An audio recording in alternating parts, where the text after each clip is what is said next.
I'd like to thank the committee of the All India Ophthalmology meeting for your kind invitation.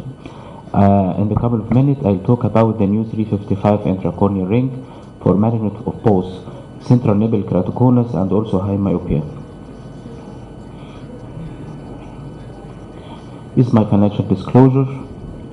As we know, the mechanism of action of intracorneal ring, it makes displacement of the corneal apex towards the center through preserving the natural prolate profile of the cornea. This is the mechanism of intracorneal ring as we know. We notice that the longer the arc of the ring, the more correction of myopia, and the shorter the arc of the ring, the more correction of astigmatism. And we use this fact in this new ring 355 to correct the high myopia also with thin cornea. Our purpose from our study is to assess this new 355 intracorneal ring from Imperial Medical for correcting of central nibble keratoconus. Our study, based on the 355 intracorneal ring, will focus on just one thickness, which is 250, tunnel 6 millimeters, wide 1 millimeter. We implanted on 70% of the anterior surface of the cornea. We know that there is many cut section of intracorneal ring. The cut section here is dome shape. Dome shape is simply like the triangular shape, but without any sharp edges to avoid any rejection of this ring. Also, it helps us decrease the negative side effect like glare and spark reporting with the pupil. Our study includes 75 eyes of 50 patients, age range between 26 age years, range between 20 to 32. All patients were central nibble keratoconus, 24 patients mild keratoconus, and 27 was moderate, and 24 was severe keratoconus, more than 52 K reading. Our patient criteria, all patients with central cone, central nibble keratoconus, refraction region between -6 to -11, all corneas was clear, no previous cross-linked before. This is the implantation. After this video for the ring 390, we started first with the 390, then shifted to 355. Implantation is very easy here, but we should notice that we don't prefer to make the bushing with the ring itself, because with long arced rings such these rings 320 and 355, we don't prefer to use the ring itself because we have a very sharp curve. After a certain point, the force of direction, the only transmitted force with our direction we're aiming for is 20% from our force. So we prefer to use a very simple kind of spatula, the same like the spatula we used with femtosecond LASIK. As we see here, this is the spatula.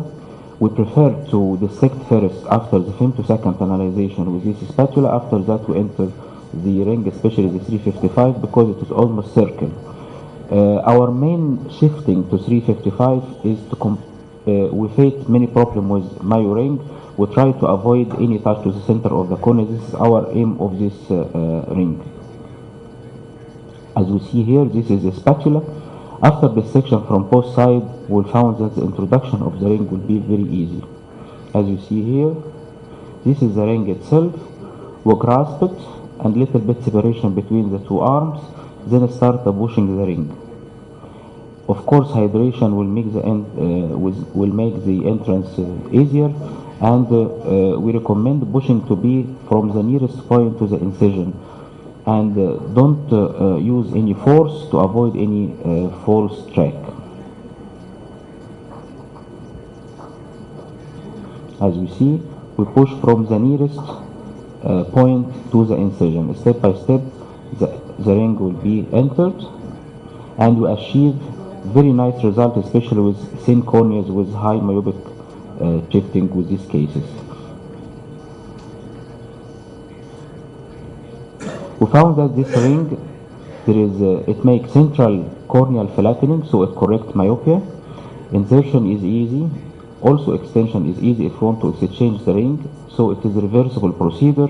It can be also combined with other procedure like cross-linking, It can be done manual or femtosecond, but of course we prefer to do it by femtosecond laser.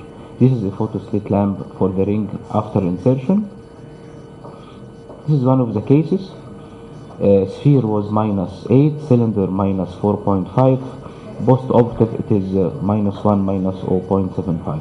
We can see here the difference also in the key reading. There is a much decrease in the key reading between pre and post-operative.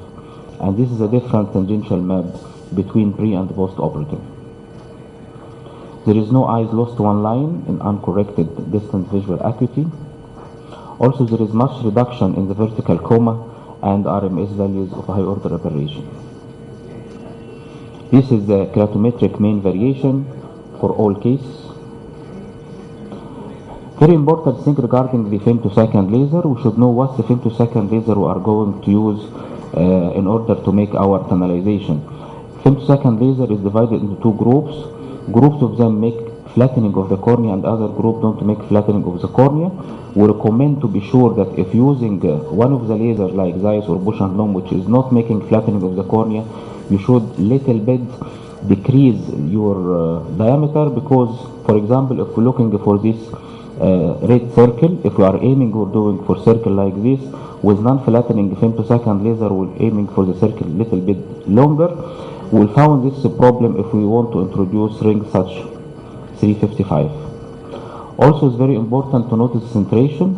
Centration it differs from machine to machine regarding the femtosecond laser. Some machines will give you facility to use your center, others is very limited.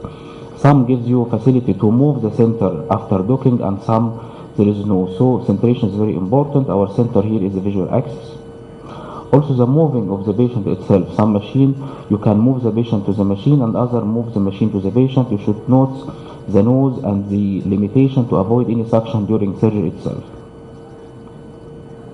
Cross-linking is very important. You should know if your patient is cross-linked or before or not, because in some machines if your patient is previously cross-linked you will need to increase little bit your energy. Also when you do cross-linking is debatable issue, but you prefer to follow up the patient 3 months. If there is any increase in the key reading, we cross-link it. If there is no need for cross-linking at all. This is our result. 1 month average improvement in distance visual acuity was 8.4. There is no intraoperative complication. 5 eyes out of 75 eyes only received the post-operative optimization, either by exchanging or implanting for 1 month another thickness. 1 year follow-up for this was 10.5 line improvement. The conclusion, this new ring 355 intraocular ring has a myopic correction results. Also it make remodeling of the cornea through reducing the vertical coma and RMS values. It provides an improvement in both undistance corrected and distance corrected visual acuity. It is a reversible procedure. There is no any touch for the center of the cornea. Also it can be combined with other procedures like ICL or cross-linking. Thank you for your attention.